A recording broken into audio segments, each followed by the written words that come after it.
Hello students, myself Purav Andhariya from Fermi Institute of Physics. Our lecture for today, that is exercise 4 chapter 1 NCERT textbook standard 5. So let us see what is the question. The question we are given is explain the meaning of statement electric charge of the body is quantized.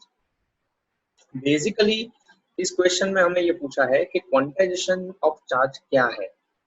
तो जैसे कि हमें जब पता है, जानते हैं कि क्वांटाइजेशन ऑफ इलेक्ट्रिक चार्ज जो है वो क्या होता है कि कोई भी चार्ज इन नेचर हमें जो भी चार्ज प्रैक्टिकली मिलता है, अवेलेबल मिलता है, वो हमेशा बेसिक चार्ज जो कि इधर चार्ज ऑफ प्रोटॉन और इलेक्ट्रॉन होता है उसका हमेशा इंटीग्रल मल्टीपल होता है।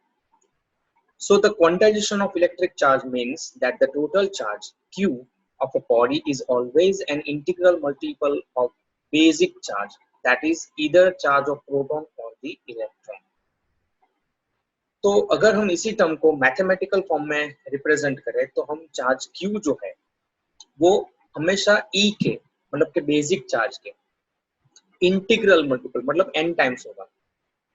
तो मैथमेटिकल एक्सप्रेशन ये होगा कि Q is always equals to n, जहां पर n जो है वो कोई भी इंटीग्रल वैल्यू हो सकती है, और अगर चार्ज 0 है तो फिर n जो है वो भी 0 होगा। Another question in the same exercise, why can one ignore the quantization of electric charge when we deal with the macroscopic, that is a large amount of charge, large scale charge को जब हम observe कर रहे हैं तो फिर हम quantization को क्यों इग्नोर कर सकते हैं। तो ये मैं आपको एक अलग एग्जांपल के साथ समझाऊंगा पहले, फिर हम इसके आंसर की तरफ आगे बढ़ेंगे, बट पहले मैं आपको ये एक अलग एग्जांपल के साथ समझाऊंगा।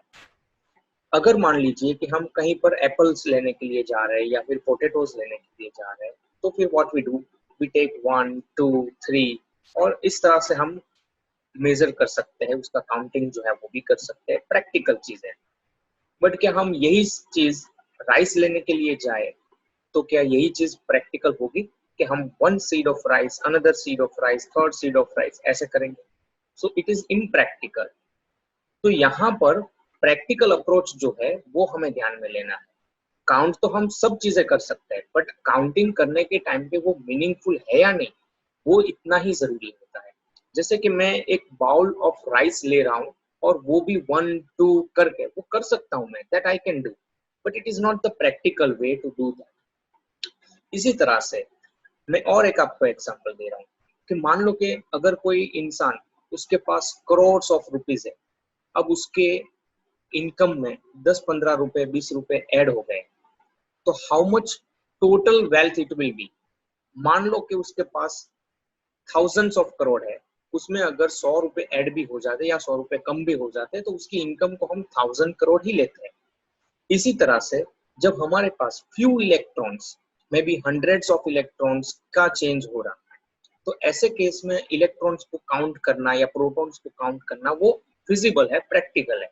बट अगर हमारे पास थाउजेंड्स ऑफ करोड़ इलेक्ट्रॉन्स या प्रोटॉन का चार्ज है, उसमें से कुछ चेंज हो रहा है, तो फिर it is impractical, very much impractical to count in terms of the quantization. तो इस केस में हम उसको कंटिन्यूस चार्ज कंसिडर करेंगे, क्वांटाइजेशन यूज नहीं करेंगे। So that is the actual answer over here.